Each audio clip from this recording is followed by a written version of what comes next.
Okay, we have learnt about the different mannerisms in the previous clippings that about Japan and Brazil, about the people from Japan and Brazil. Japanese, they have certain sweet mannerisms. Brazilians have all the time in the world, yet they are murderous in their attitude when it comes to the road. So based on these two things, there are almost all probable questions are for 4 marks only. The chapter, the questions, they concentrate only on the 4-mark questions. If you want, when you see, the previous year question papers or the model question papers, you will only find questions for 4 marks because there are other chapters in the text wherein you get the questions for 6 marks.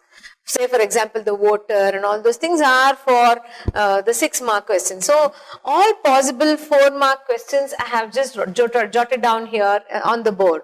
And we'll very quickly discuss each one of them.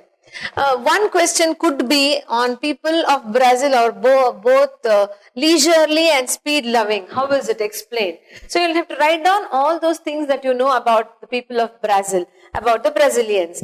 See, they are very leisurely because we can understand that by looking at the pavement. Even the pavement is neatly decorated. The mosaics there are very neatly arranged and it just gives out a beautiful pattern even on the streets. So that shows that they have all the time. You also can mention that nobody in Brazil, they hurry. They are in a hurry to reach anywhere. So all this talks about their leisurely qualities. But when it comes to speed, you have 2-3 incidents when these leisurely hands, when they have a steering wheel in their hand, for them, reaching 1/10 of a second is just a fraction of a minute. So they just go to that, go to the highest speed possible in just a fraction of a second. And you also can talk about the drivers as if they are hunters. They are they're always looking out for the pedestrians to get down onto the street, to cross the road, and then you will find that these drivers, they are in front of them. You also can talk about the speed loving people. They try to overtake you from all the sides. They force you to break the rules and they love speed very much.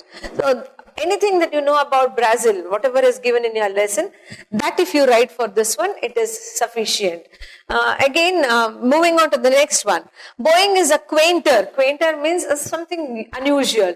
Unusual and an infectious trait, habit, practice that is followed by the Japanese.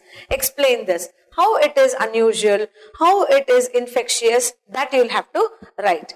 It is quainter, it is special because nobody else in any other part of the world we find people bowing to each other.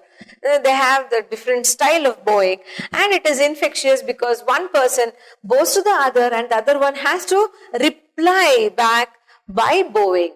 So this kind of infectious disease is spread everywhere. You can also write down the note on the deer also trying to bow to the author and then snatching away the food packet from his hand. So that could make this answer. It is for a 4-mark one.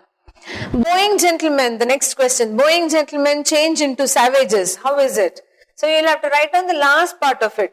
You see when I say that you have to write down the last part, just don't write down those 4-5 lines. It will be more stupid work to do. So what you have to do is, you will have to write down anything that you know about the bowing gentlemen, how decent they are, how well mannered they are in showing respect to one another, and later on, at what particular time, at what particular incident, these people, they become like savages. Only when the bus comes, otherwise they are not like that.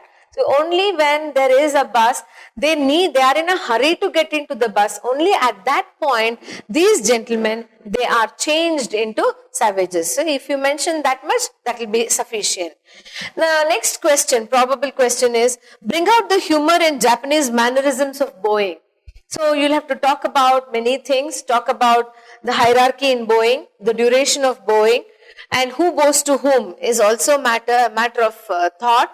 It is considered very well. And then people are hired only to bow. The mother has a baby in the saddle, and that baby also bows to everyone from its elevated place, that also bows down.